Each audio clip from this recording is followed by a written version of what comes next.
أعوذ بالله من الشيطان الرجيم. بسم الله الرحمن الرحيم.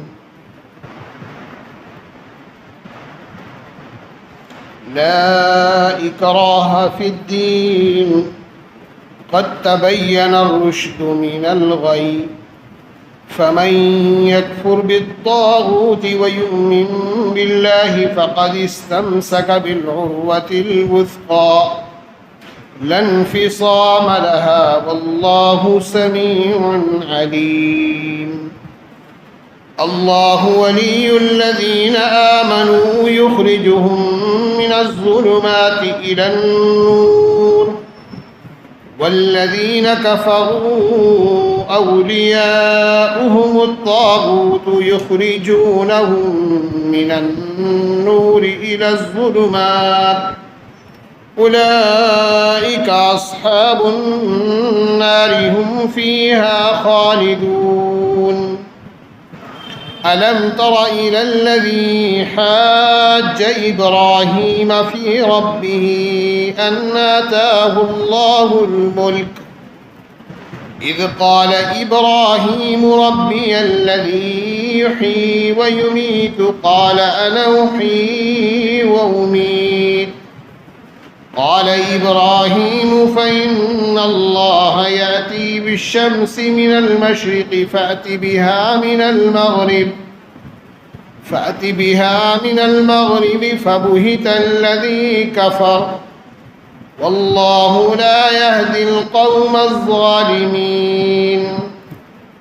صدق اللہ العظیم. شروع کرتا ہوں اللہ کے نام سے جو بڑے مہربان بہت رحم فرمانے والے ہیں.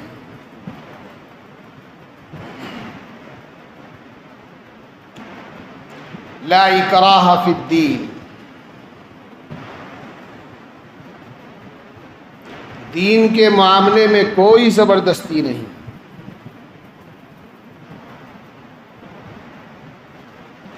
لا اکراہ فی الدین.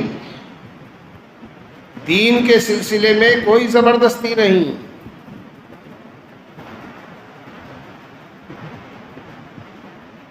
قد تبین الرشد من الغی. ہدایت کا راستہ گمراہی سے ممتاز ہو کر واضح ہو چکا ہے.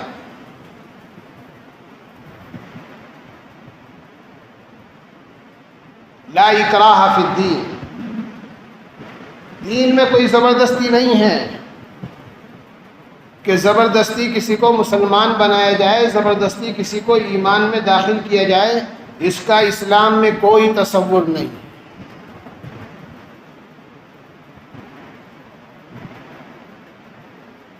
ایک اصول بتا دیا اللہ تعالیٰ نے کہ زبردستی کسی کو ایمان میں داخل نہیں کیا جائے گا، زبردستی کسی کو اسلام قبول کرنے کے لیے مجبور نہیں کیا جا سکتا. ہاں، اللہ نے دونوں راستے کھول کر واضح کر دیے. یہ گمراہی والا راستہ ہے، جہنم میں جائے گا، ہمیشہ کے عذاب میں مبتلا کرے گا. یہ جنت کا راستہ ہے، سیدھا راستہ، اللہ کا بتلایا ہوا راستہ، نبیوں کا بتلایا ہوا راستہ، قرآن کا بتایا ہوا راستہ کہ یہ جنت کا راستہ ہے، ہدایت کا راستہ ہے، نور کا راستہ ہے، روشنی کا راستہ ہے. جو اس پر چلے گا وہ جنت میں جائے گا.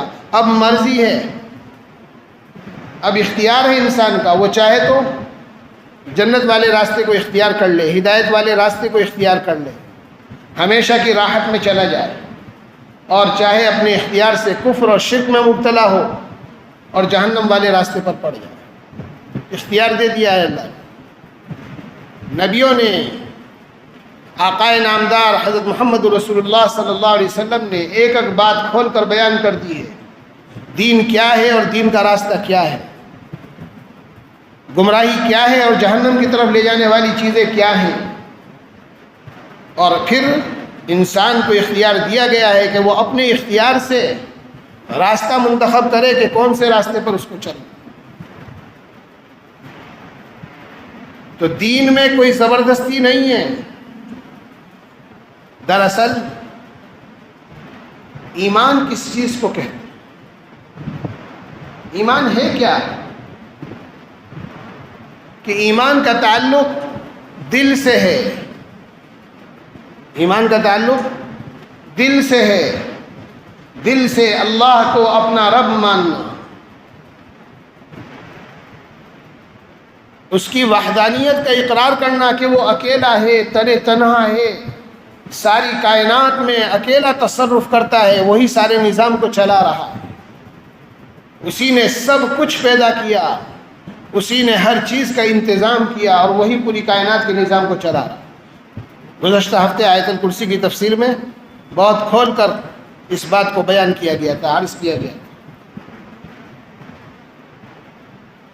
تو لا اکراہ فی الدین، تو ایمان کا تعلق دل سے ہے، قلب سے ہے، اپنے دل سے اس بات کی گواہی دینا کہ اللہ ایک ہے، وہی میرا رب ہے، وہی اس کائنات کا رب ہے، وہی سارا نظام چلا رہا۔ جب اس کا تعلق دل سے ہے، اللہ کو ایک ماننا، اس کو قادر مطلق سمجھنا، پورے نظام، پوری کائنات کے نظام میں تنہا وہی ہے، وہی چلا رہا ہے، اس کا دل سے یقین رکھنا اور اعتقاد رکھنا، اسی کا نام ایمان ہے۔ پھر زبان سے اس کا اقرار کر لینا،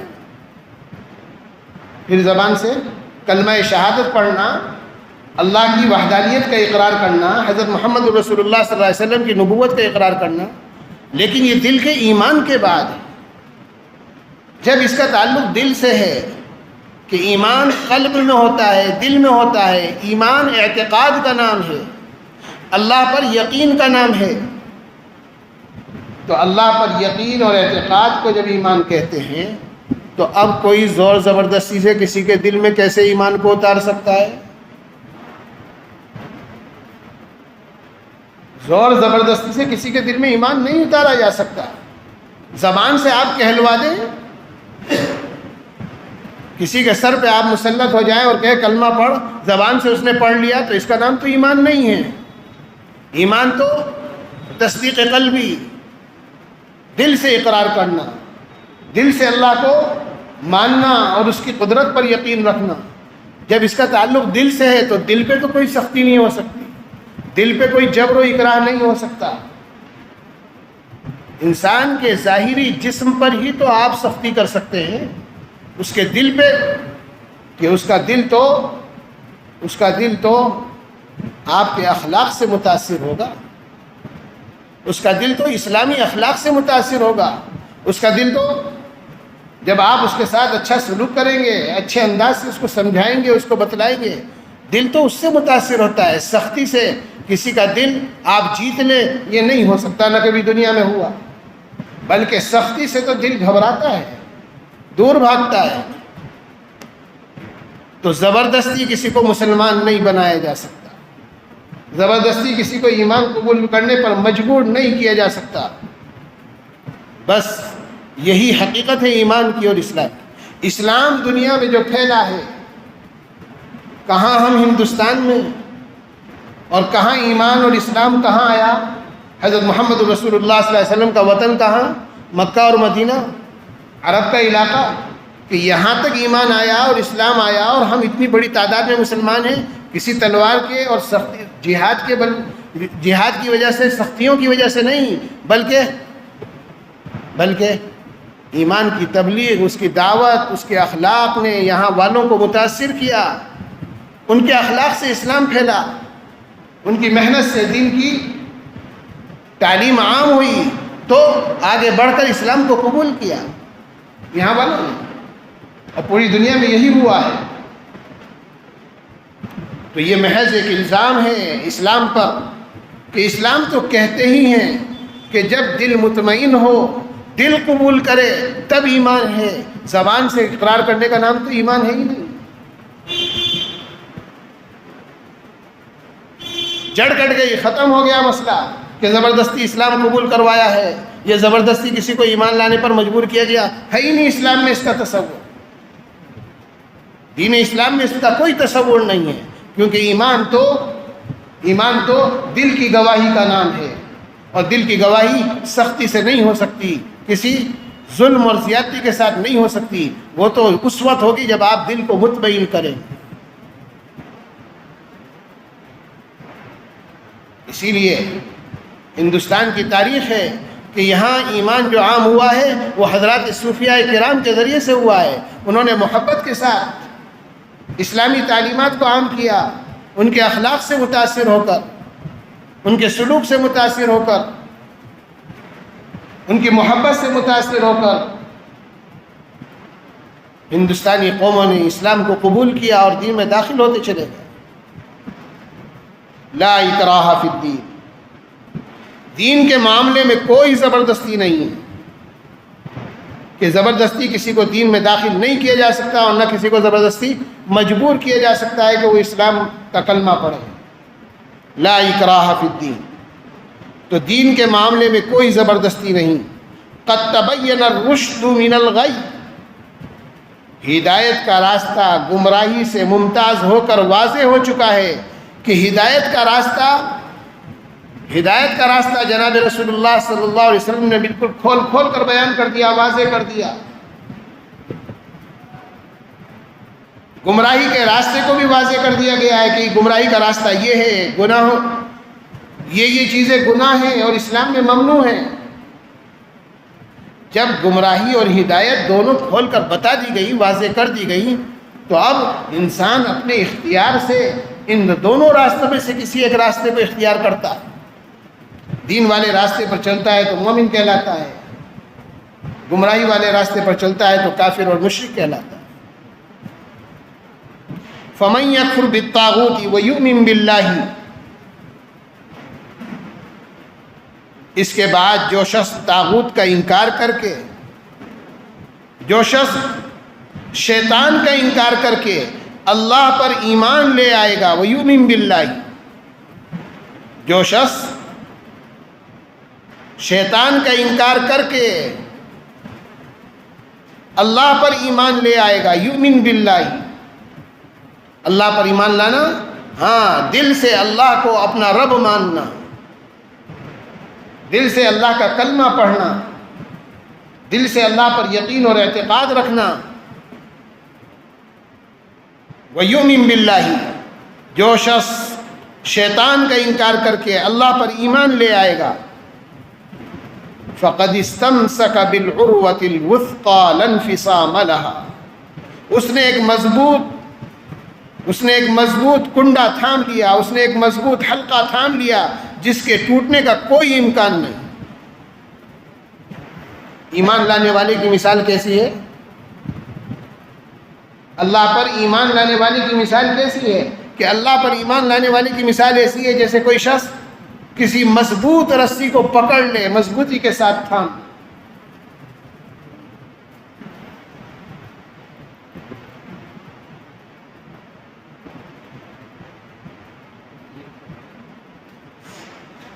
آپ نے دیکھا ہوگا مزدور مستری جب اونچائی پر کہیں کام کرتے ہیں تو مضبوط رسے جو ہیں وہ اپنے ارد گرد باندھ لیتے ہیں، اس کا حلقہ سا بنا لیتے ہیں یا اس کو مضبوطی سے پکڑ لیتے ہیں. لائٹ ٹھیک کرنے والے ہمارے محلوں میں جب بجلی کے کھمبے پر چڑھتے ہیں تو ایک مضبوط رسہ ڈال لیتے ہیں اپنے ہاتھوں میں. کیا یہ رسی بہت مضبوط ہے، جب اس کو مضبوطی سے پکڑ لیا تو آپ گر نہیں سکتے، محفوظ ہو گئے. اسی طرح ایمان لانے والا اللہ کی رسی کو مضبوطی سے پکڑ لیتا ہے کہ اب وہ دنیا میں برباد نہیں ہو سکتا، اب وہ جہنم میں نہیں گر سکتا، اب وہ محفوظ ہو گیا ہے. رسی مضبوط ہے، مضبوطی سے جب تک پکڑا رہے گا محفوظ رہے گا. اور خود ہی اپنے ہاتھوں سے چھوڑ دے، خود ہی اپنے ہاتھوں سے کوئی چھوڑ دے تو اس کا تو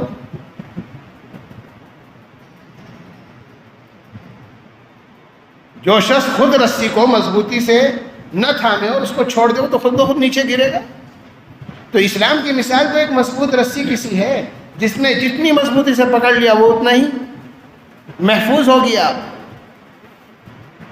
جو اسلام پر جمع رہا ثبات قدمی کے ساتھ، اس نے ایک مضبوط رسی کو پکڑ رکھا ہے، اب وہ بہک نہیں سکتا، بھٹک نہیں سکتا، برباد نہیں ہو سکتا، اب وہ جہنم میں نہیں گر سکتا.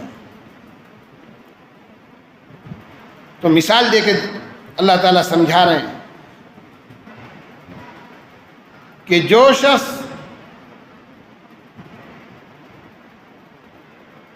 شیطان کا انکار کر کے اللہ پر ایمان لے آئے گا، اس نے ایک مضبوط کنڈا تھام لیا، ایک مضبوط رسی تھام لی جس کے ٹوٹنے کا کوئی امکان نہیں ہے۔ واللہ سمیع علیم، اور اللہ خوب سننے والا، سب کچھ جاننے والا ہے۔ اللہ خوب سننے والے ہیں، ہماری ہر بات کو سن رہے ہیں، یہاں تک کہ ہماری دل کی دھڑکن کو سن رہے ہیں، یہاں تک کہ جو خیال ہمارے دل میں گزر رہا ہے اللہ اس کو بھی سن رہا ہے۔ واللہ سمیع علیم، اللہ ہمارے دلوں کے خیالات کو بھی جانتے ہیں، علیم سب کچھ جانتے ہیں، ہمارے دلوں کے اندر چھپے ہوئے خیالات کو بھی جانتے ہیں۔ اگر ہمارے دل کے اندر ایمان ہے اللہ اس کو جانتے ہیں، اللہ اس کو جانتے ہیں۔ ہاں کہ حدیث میں کیا آتا ہے، جس کے دل میں رائی کے دانے کے برابر بھی ایمان ہوگا اللہ تعالیٰ اس کو جہنم سے نکال کر جنت میں پہنچا دے۔ ایک رائی کے دانے کے برابر بھی جس کے دل میں ایمان ہے، ایک رائی کے دانے کے برابر بھی جس کے دل میں ایمان ہے اور اس ایمان کے ساتھ وہ دنیا سے رخصت ہوا ہے، اگر اس کو اپنے گناہوں کی سزا بھگتنے کے لیے جہنم میں جانا پڑا تو وہ سزا پوری کر کر اللہ اس ایمان کی برکت سے، وہ دل کے اندر جو معمولی سا ایمان تھا اس کی برکت سے اس کو جہنم سے خلاصی دیں گے اور جنت کی نعمتوں میں پہنچائیں گے۔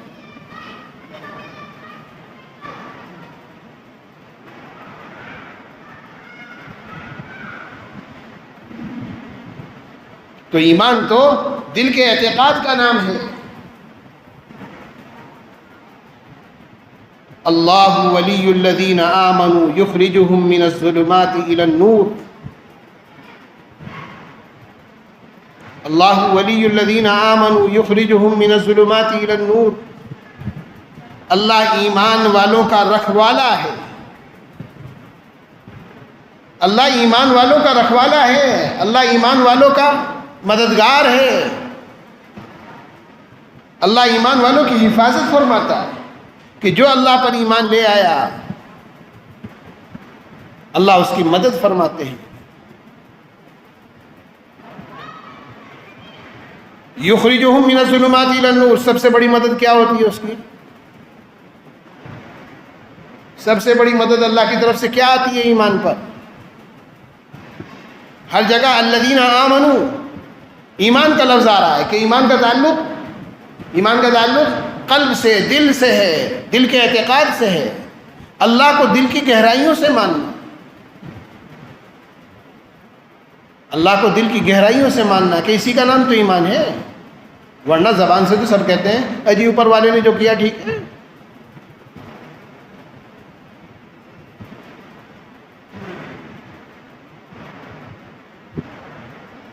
غیر مومن بھی، غیر مسلم بھی کہتا ہے جی اوپر والا جو کر رہا ہے ٹھیک۔ دل کے اعتقاد کا نام ایمان ہے، جب دل میں وہ بات نہیں تو مومن کہاں سے ہے؟ اللہ ولی الذین آمنوا، کہ اللہ ایمان لانے والوں کا، اللہ پر جو دل سے یہ اعتقاد اور یقین رکھتے ہیں اللہ ان کی حفاظت فرماتا ہے، ان کی نگہبانی فرماتا ہے، ان کی حمایت فرماتا ہے، ان کی مدد فرماتا ہے۔ یخرجہم من الظلمات الی النور، وہ انہیں اندھیریوں سے نکال کر روشنی میں لے آتا ہے۔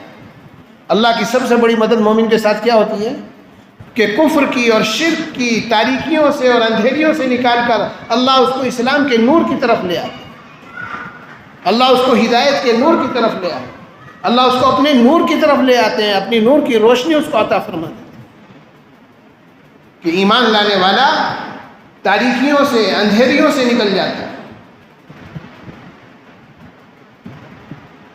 یخرجہم من الظلمات الی النور،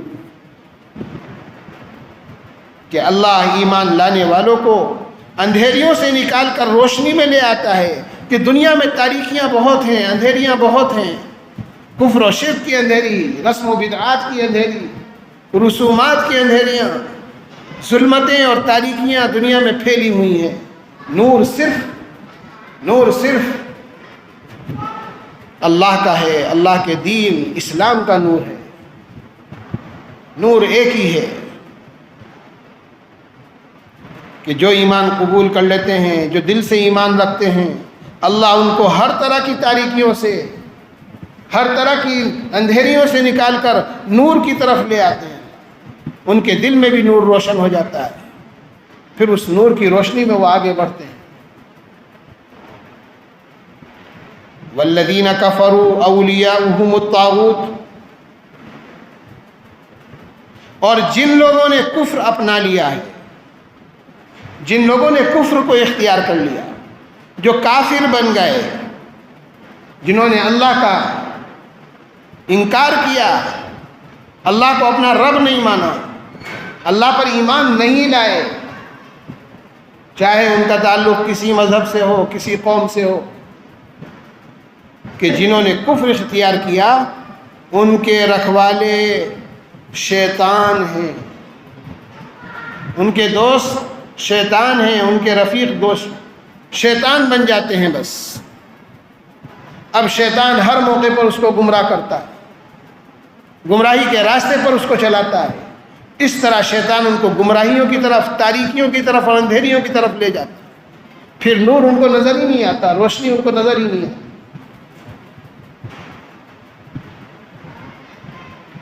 کہ شیطان ایسا ورغلاتا ہے اور ایسے راستے پر ڈال دیتا ہے کہ اب ہدایت کے راستے پر آنا مشکل ہو جاتا ہے۔ والذین کفروا اولیاؤہم الطاغوت، اور جن لوگوں نے کفر اپنا لیا ہے ان کے ساتھی شیطان ہیں، ان کے رکھوالے شیطان ہو جاتے ہیں، جو انہیں روشنی سے نکال کر اندھیریوں میں لے جاتے ہیں۔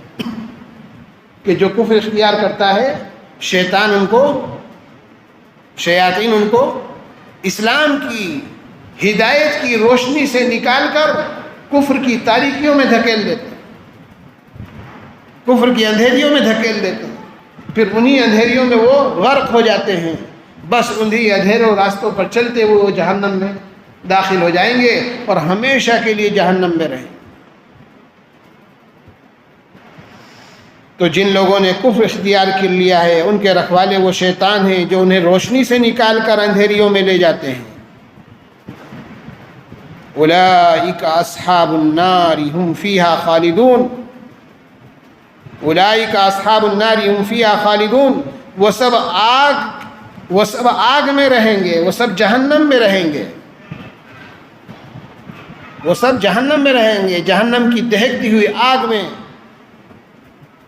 سال 2 سال 100 200 سال 1000 2000 سال نہیں، ہم فیہا خالدون، وہ ہمیشہ اسی میں رہیں گے، کبھی نکل نہیں سکیں۔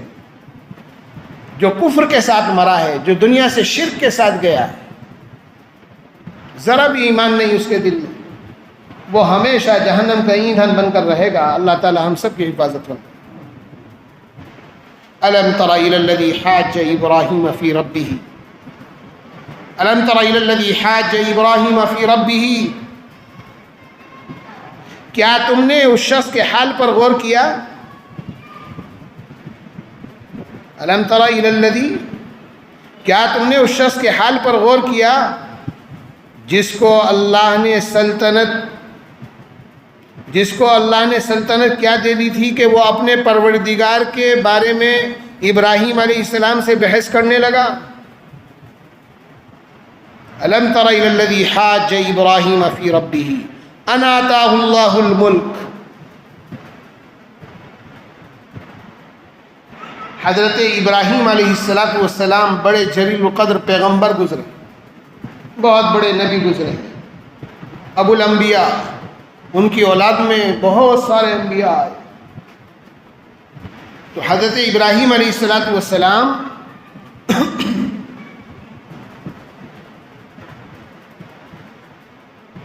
کہ ان کے زمانے میں جو بادشاہ تھا اس کا نام نمرود تھا۔ نمرود بادشاہ بڑا طاقتور بادشاہ تھا، بہت بڑا بادشاہ تھا، بہت بڑے علاقے پر اس کی حکومت تھی۔ اس حکومت و سلطنت کی وجہ سے وہ اپنا آپ کو ہی خدا سمجھنے بیٹھے، اپنے کو خدا سمجھنے لگا۔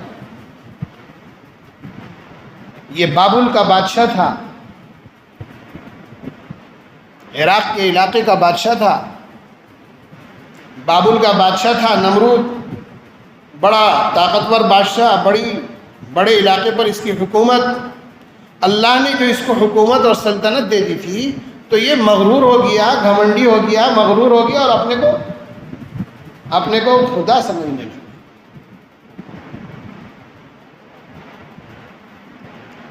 اپنی رعایا اور اپنی سلطنت کے لوگوں کو اپنے سامنے جھکنے کا اور سجدہ کرنے کا حکم دینے لگا۔ اس کی رعایا، اس کے درباری اس کے سامنے آتے تو پہلے اس کو سجدہ کرتے۔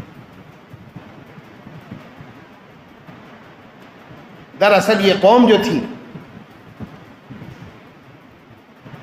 یہ قوم جس میں حضرت ابراہیم علیہ السلام نبی بنا کر بھیجے گئے، ان کی یہ قوم سورج پرست تھی، سورج کو اپنا دیوتا اور اپنا خدا اور اپنا رب سمجھتے تھے۔ ان کا سب سے بڑا خدا جو ان کے خیال میں تھا وہ سورج تھا، سورج دیوتا کی پوجا کیا کرتے تھے۔ اور یہ نمرود بادشاہ جو تھا یہ سورج کا اپنے آپ کو اوتار سمجھتا تھا کہ سورج نے مجھے دنیا کا خدا بنا کر بھیج دیا ہے،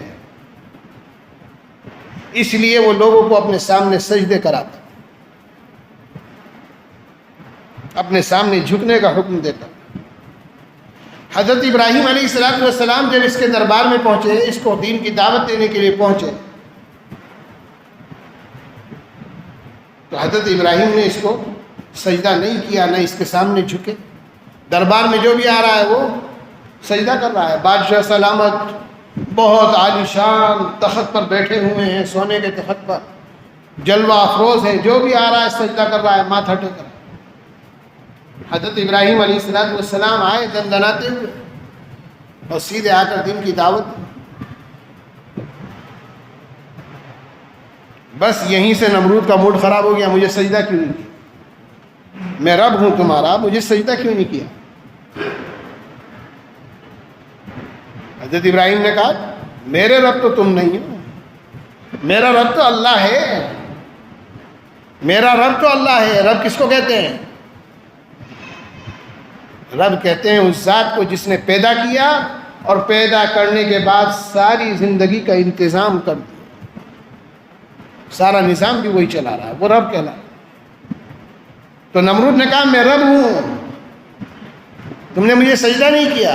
حضرت ابراہیم نے کہا نہیں، میرا رب تو اللہ ہے، تم میرے رب نہیں ہو۔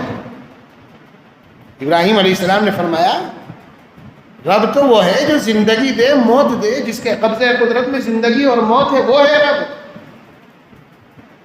جو زندہ کر دے اور موت دے دے وہ ہے رب۔ وہ بیچارہ موٹی عقل کا آدمی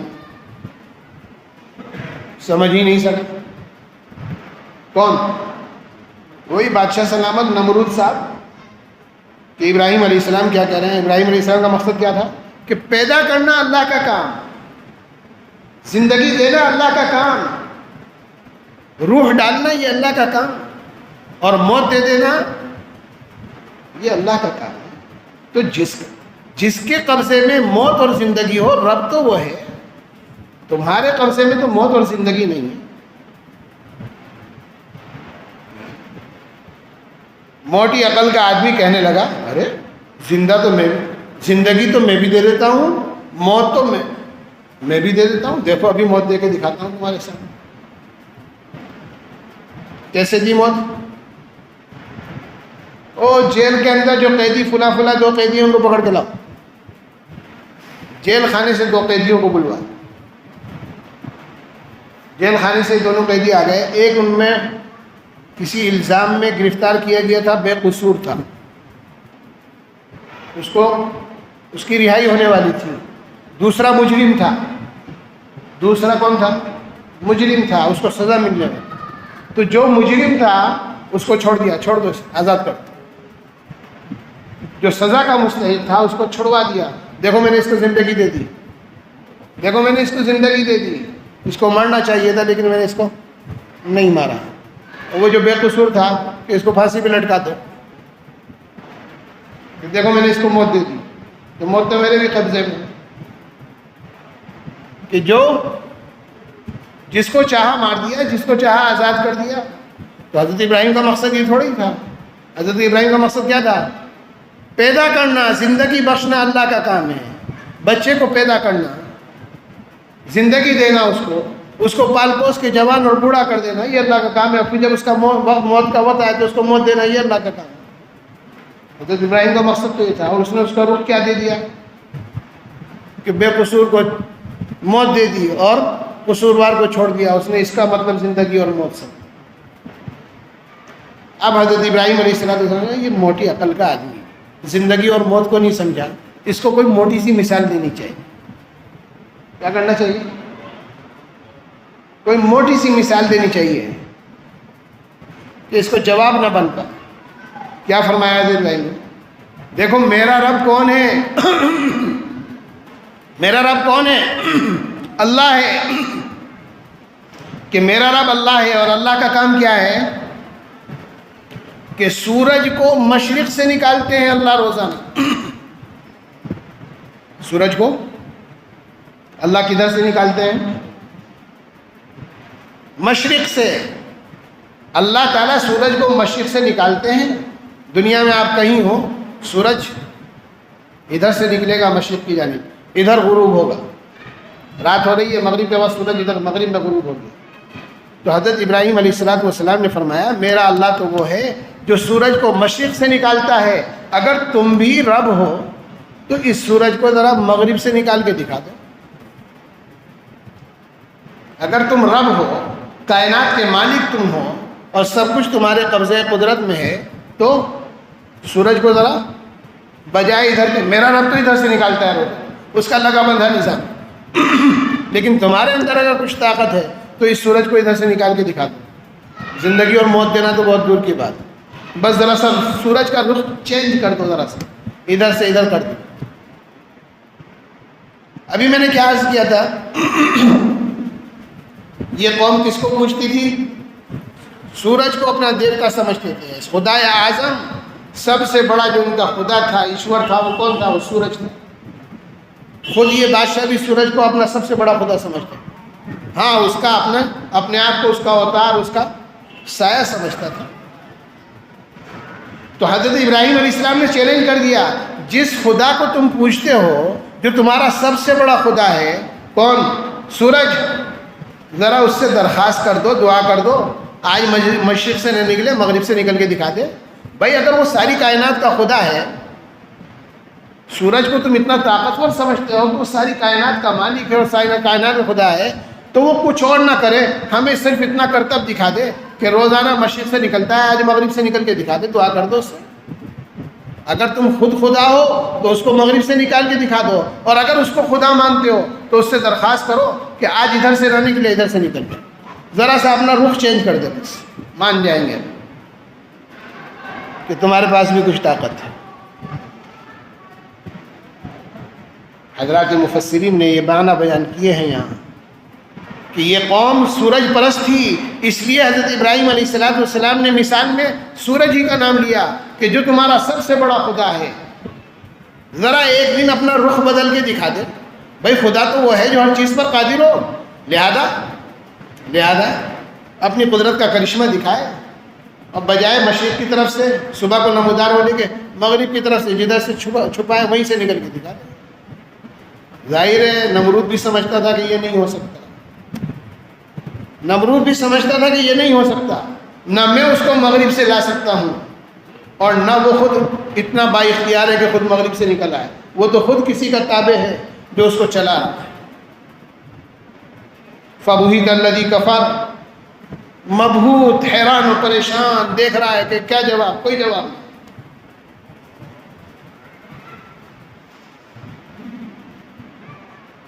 اذ قال ابراہیم ربی الذی یحیی ویمیت، جب ابراہیم علیہ السلام نے کہا کہ میرا پروردگار وہ ہے جو زندگی بھی دیتا ہے اور موت بھی. جب ابراہیم علیہ السلام نے اس نمرود سے کہا میرا پروردگار تو وہ ہے جو زندگی بھی دیتا ہے اور موت بھی، قال انا احیی و امیت، تو وہ کہنے لگا، وہ بادشاہ نمرود کہنے لگا میں بھی زندگی دیتا ہوں اور موت دیتا ہوں، میں بھی زندگی دیتا ہوں اور موت دیتا ہوں، انا احیی و امیت. اور پھر وہ قصہ جو میں نے ابھی سنایا، قرآن نے یہاں اس کو بیان نہیں کیا کہ اس نے جیل سے 2 قیدیوں کو بلایا اور دونوں کو، ایک کو سولی دے دی، پھانسی پہ لٹکوا دیا، ایک کو آزاد کر دیا، اور کہنے لگا انا وہی وہ امید، میں بھی زندگی دیتا ہوں اور موت دیتا ہوں۔ قال ابراہیم، اس وقت حضرت ابراہیم علیہ السلام نے اس سے فرمایا فإن اللہ یأتی بالشمس من المشرق فأتی بها من المغرب۔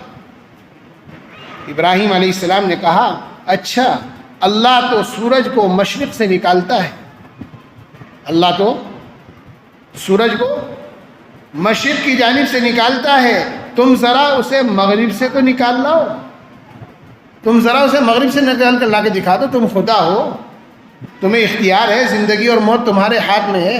ہم کسی کو زندگی اور موت کا مطالبہ نہیں کرتے، ہم تو اتنا مطالبہ کرتے ہیں کہ سورج کا رخ پھیر کے دکھا دو، اور اگر وہ تمہارا خدائے اعظم ہے، سب کچھ وہی کرتا ہے، اور تمہیں سے زمین کا خدا بنا کے اس نے بھیج دیا ہے، تو اس سے درخواست کر کے دکھا دو کہ وہ ایک دن مشرق سے نکلنے کے بجائے مغرب سے نکل کے دکھا دے، اگر اس کے اپنے اختیار میں۔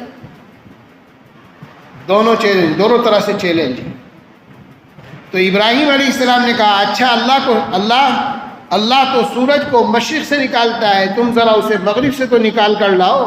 فَبُهِتَ الَّذِي كَفَرَ، اس پر وہ کافر مبہوت ہو کر رہ گیا، اس پر وہ کافر، وہ نمرود، وہ بادشاہ مبہوت ہو کر رہ گیا، کوئی جواب نہیں بن پڑا، کوئی جواب نہیں بن پڑا۔ تو حضرت ابراہیم پر ایمان تو کیا لاتا، اب اس کا عناد اور اس کی سرکشی اور بڑھ گئی کہ بھرے دربار میں مجھے رسوا کر دیا، انسلٹ ہو گئی بادشاہ سلامت کی کہ بھرے دربار میں حضرت ابراہیم نے گویا رسوا کر دیا ہے، جواب نہیں بن پا رہا۔ جب کسی بڑے آدمی کی انسلٹ ہو جائے بھرے مجمع میں تو اب وہ کیا کرے گا،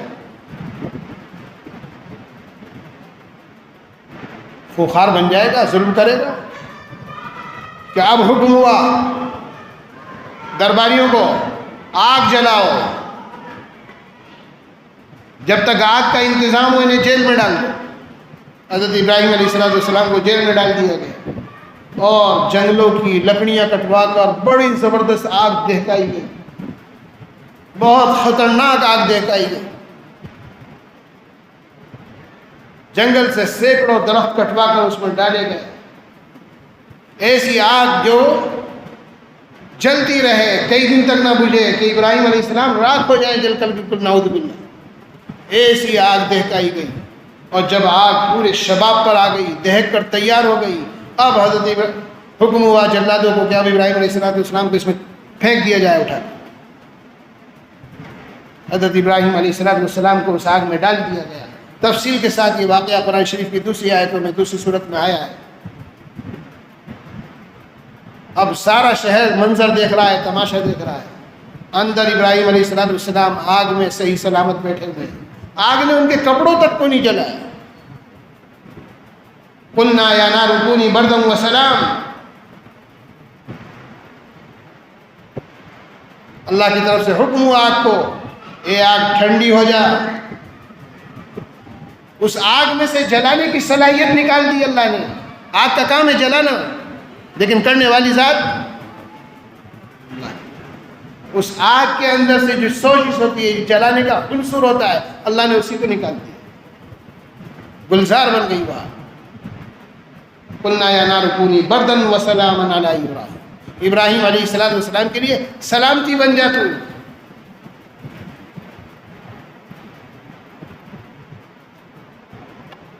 اس کو تو نہ ایمان لانا تھا، نہ وہ ایمان لایا، لیکن اللہ نے حضرت ابراہیم علیہ السلام کے ذریعے سے ایک معجزہ دکھا دیا کہ آگ ان کو جلا نہیں سکی، کہ رب وہ ہے جو اس کو ابراہیم علیہ السلام رب مان رہے ہیں، وہی اس دہکتی ہوئے آگ میں ان کو بچا کر دکھا رہا ہے۔ واللہ لا یہدی القوم الظالمین، اور اللہ ایسے ظالم کو ہدایت نہیں دیا کرتا۔ واللہ لا یہدی القوم الظالمین، اللہ ظالموں کو ہدایت نہیں دیا کرتے کہ جو ظلم کرتے ہیں، جو اللہ کے بندوں پر ظلم کرے، انسانیت پر ظلم کرے، جو اپنے اوپر ظلم کرے، کفر اور شرک اختیار کر کر، کھلی ہوئی دلیلیں اس کے سامنے موجود، پھر بھی اللہ کو نہیں مان رہا ہے، اللہ ایسے کو پھر ہدایت نہیں دیا کرتے۔ لہذا نمرود کا حشر بھی یہی ہوا کہ وہ ہدایت سے محروم رہا اور کفر و شرک کی حالت میں مرا اور ہمیشہ کے لیے جہنم کا ایندھن بن گیا۔